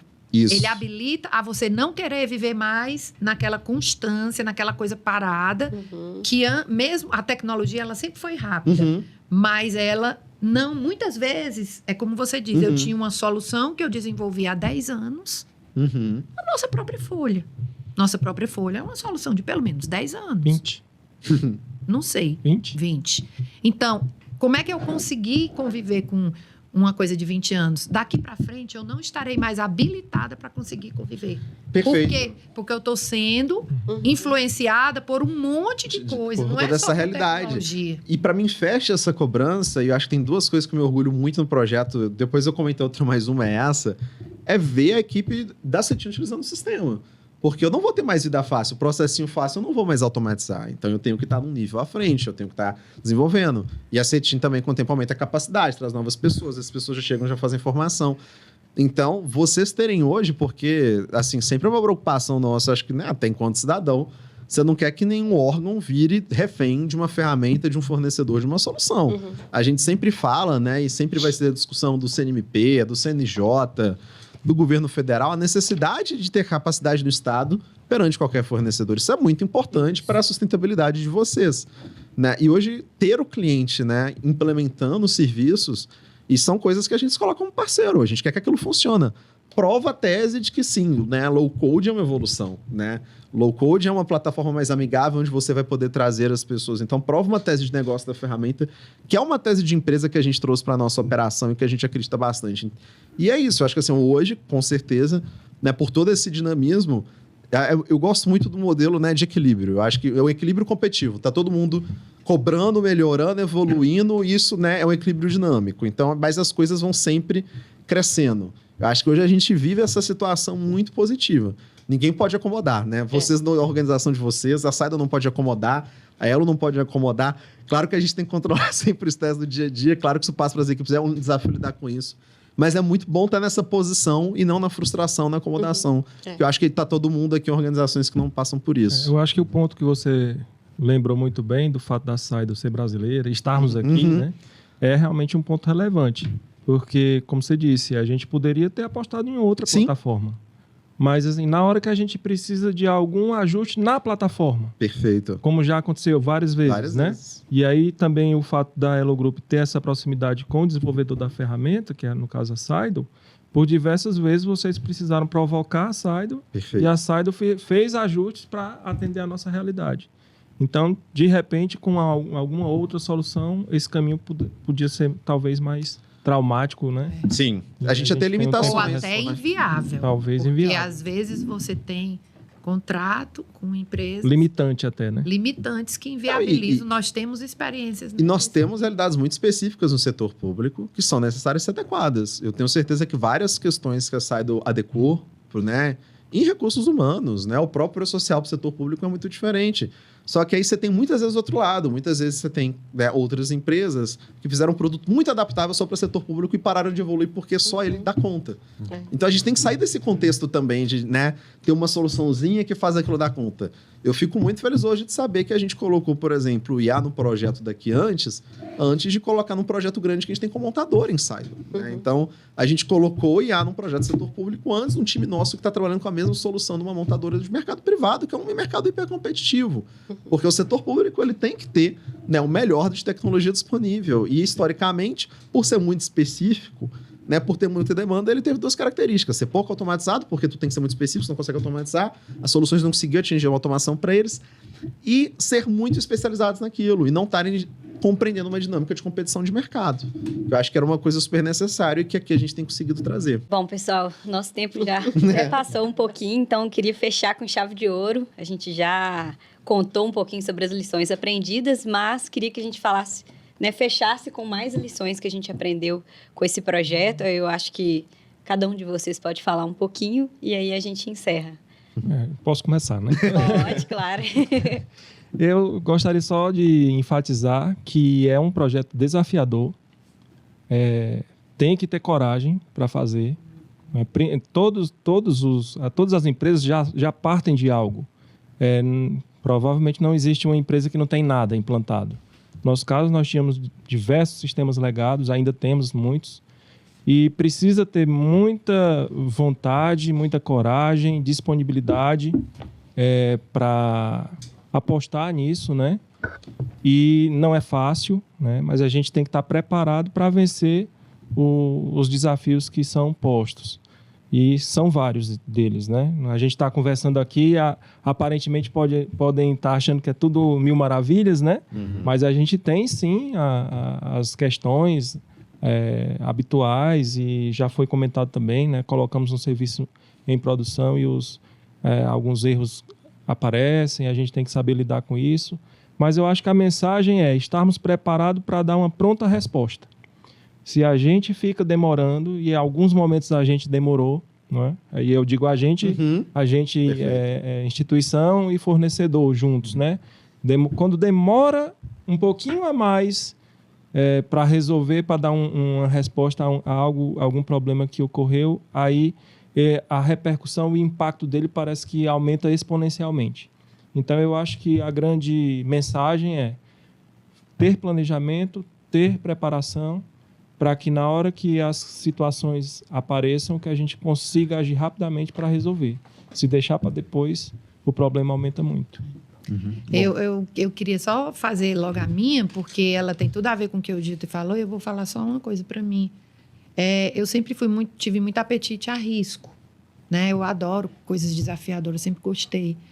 Mas uma coisa para mim foi uma lição aprendida, que o erro não é um problema. Eu não preciso ter medo de errar, e não é algo que é proibido no setor público. Isso é muito falado hoje nas falas de inovação. O que é um problema é eu não ter controle sobre o erro. É eu não ter ações para mitigar, para eliminar os riscos. Isso é que é problema. Ou eu não ter conformidade com aquele papel que eu, como setor público, tenho que cumprir.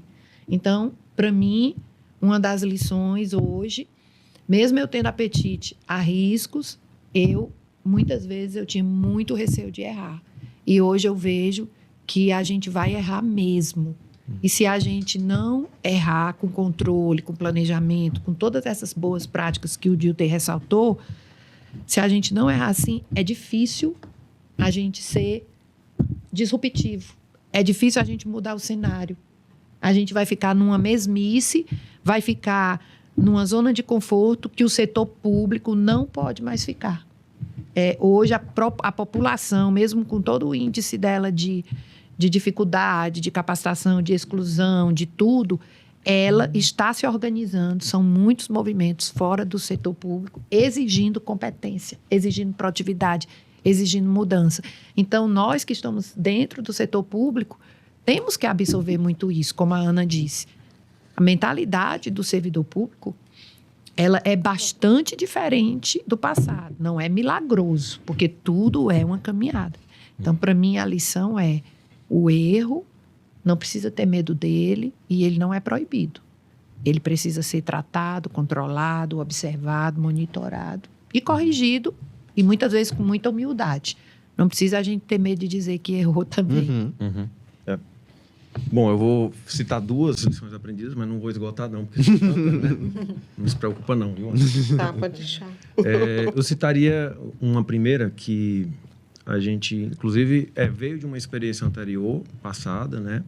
E que se confirmou com essa. Na primeira experiência, a gente aprendeu isso, e nessa segunda agora a gente está vendo que ter isso se confirma, isso faz a diferença. Que é, tenha um fornecedor que você sinta um comprometimento para além do contrato, tá? Que foi como foi citado aqui. A gente tem essa relação com o nosso fornecedor, com a tecnologia também, de certa forma, através dos fornecedores, né? Então, isso é muito importante, porque você precisa desse comprometimento. Um fornecedor que tenha fôlego, né? Que tem que ser, não seja uma empresa assim pequena ao ponto de não conseguir lhe atender quando você precisa, né? Que ela tenha corpo, né? Tem corpo. E uma segunda lição que eu acho que a gente, inclusive, está começando a discutir muito esse assunto agora, é a questão de você ter... aproxime a gestão do projeto, acho que a gente veio conversando muito mais recentemente sobre isso, aproxime a gestão do projeto da gestão do contrato né, e quando a gente fala gestão do projeto e gestão do contrato, eu não estou falando só de questões administrativas do contrato, mas é porque a operação assistida, que tanto se falou aqui, ela está inserida nesse contexto da gestão do contrato. Perfeito. Também. E a gestão do projeto precisa enxergar aquele outro lado, o outro prato da balança que vai pesando cada vez mais, né? Agora eu lembrei, não vou esquecer mais da metáfora. E vice-versa. E a gente também que está aqui na sustentação do que vai sendo entregue, também tem que entender que o projeto não pode perder fôlego, né? Então, isso e a saúde do projeto, ela está muito ligada, além da capacidade que o Dilton falou da empresa, que ela tem que ser robusta para suportar o compromisso que ela está assumindo. A saúde do projeto, ela precisa também muito de uma boa execução contratual. Sim. Porque se você não tiver uma boa execução contratual, você prejudica muito o seu fornecedor. Demais. E ele não consegue ter saúde para prosseguir essa caminhada. E uma coisa que está me deixando muito feliz é ver a área de gerenciamento de projetos com total noção disso que eu estou falando. Eles ficam o tempo todo comigo. Evelise isso aqui, Evelise isso aqui. Por quê? Porque eles já compreenderam que aquilo... Contratos. Gestão de contratos, né? Desculpa, gestão de contratos. Porque eles já entenderam que aquilo ali não é um procedimento formal e, como é que eu posso dizer, processual. Ele é um comprometimento também da equipe de gerenciamento de projeto para que ela mantenha a saúde daquele contrato e por conseguinte, a saúde do projeto. Eu acho que... vou botar aí um tripé, tá? Minha lição aprendida é patrocinar um projeto dessa envergadura, patrocinador forte, time engajado e uma empresa boa, tá? Um fornecedor de peso. Tá? Aí você consegue chegar lá onde você quer. Sem esse tripé, é melhor dar uma repensada, sabe? Acho que essa é a minha lição aprendida. Não, beleza, pessoal. Agradeço muito, mais uma vez, em nome da SAIDO, em nome da Elo. É um prazer recebê-los aqui na nossa sede. Espero que a gente tenha muitas mais outras oportunidades aí para a gente, né, trazer vocês novamente. Tenho certeza que as trocas foram muito ricas para todo mundo que está assistindo. E para o pessoal de casa, muito obrigado para vocês que, né, estavam nos assistindo e nos acompanhando. Continue acompanhando os nossos eventos nas nossas redes sociais. Muito obrigada e boa tarde.